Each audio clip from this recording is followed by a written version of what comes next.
Hello future nursing officer. आज हम community health nursing का एक बहुत ही हाई हील्ड क्वेश्चन डिस्कस करेंगे जो अक्सर नोट शीट सीएचओ और स्टेट नर्सिंग एग्जाम में पूछा जाता है। क्वेश्चन क्या दिया गया है? अंडर दी 95-95-95 यानी triple 95 strategy aimed at ending the AIDS epidemic by 2030 what does the second 95 represent? देखो क्वेश्चन क्या दिया गया है। क्वेश्चन क्या दिया गया है कि 2030 तक एड्स महामारी को खत्म करने के लिए जो ट्रिपल 93 स्ट्रेटजी है बनाई गई है, उसमें दूसरा 95 है ना, वो क्या दर्शाता है ना, ये क्वेश्चन में पूछा गया है। देखिए ऑप्शन ए बोल रहा है कि 95% of people living with HIV should know their status. B option बोल रहा है 95% of people diagnosed with HIV should receive sustained ART। C option बोल रहा है कि 95% of people on ART should achieve viral suppression. And D option बोल रहा है कि 95% reduction in new HIV infection.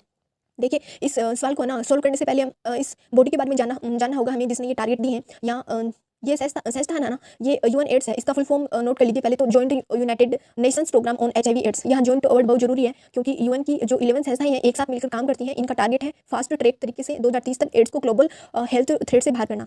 अब चलिए एक एक करके हर ऑप्शन का रेशनल समझते हैं ताकि एग्जाम में कोई कंफ्यूजन ना रहे। ऑप्शन ए है ना, ऑप्शन ए क्या बोल रहा है कि ये ना 95% people living with HIV should know their status. ये पिलर फर्स्ट है 95 का। देखो ये फर्स्ट पिलर यानी फर्स्ट 95 है। इसका मतलब है कि दुनिया में जितने भी लोग HIV के साथ जी रहे हैं ना, उनमें से कम 95% का डायग्नोसिस हो जाना चाहिए, क्योंकि बिना टेस्ट और बिना स्टेटस जाने हम इलाज शुरू नहीं कर सकते। इसलिए टेस्टिंग एंड अवेयरनेस पहला कदम है। तो ये क्वेश्चन में दिया गया दूसरा 95 बताइए, तो ये तो पहला है, इसलिए ये ऑप्शन गलत हो गया। बी ऑप्शन बोला 95% of people diagnosed with HIV should receive sustained ART। ये करेक्ट आंसर अपना सेकंड 95 का इसमें पूछा गया है और सेकंड 95 का यही आंसर। देखो इसमें ना ये हमारा सेकंड 95 है। इसका मतलब है कि जिन 95% लोगों का डायग्नोसिस कर लिया गया है उनमें से 95% को सस्टेन ART यानी एंटी रेट्रोवायरल थेरेपी पर लाना है। और सस्टेन का मतलब है कि पेशेंट को दवा बीच में नहीं छोड़नी चाहिए, उसे लगातार इलाज मिलना चाहिए, है ना। ये इसका तो दूसरा 95 का टारगेट था। ठीक है, करेक्ट आंसर तो यही है। अगला देख लेते हैं। 95% of people on ART should achieve viral separation.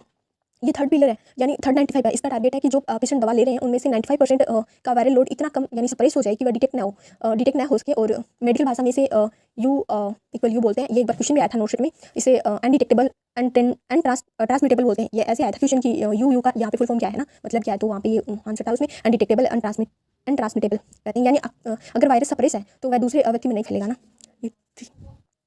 यहाँ पर ना डी ऑप्शन है ना, ये बोल रहा है कि 95% reduction in new HIV infection. ये थर्ड पिलर था इसलिए ये ऑप्शन भी गलत हो गया। डी ऑप्शन बोला है कि ये ऑप्शन गलत इसलिए है क्योंकि 95% नए इन्फेक्शन में कमी लाना एक ओवरऑल इंपैक्ट है, ये बड़ा टारगेट है, लेकिन तीन पिलर में इसको नहीं गिना जाता, इसलिए ये ऑप्शन भी गलत है।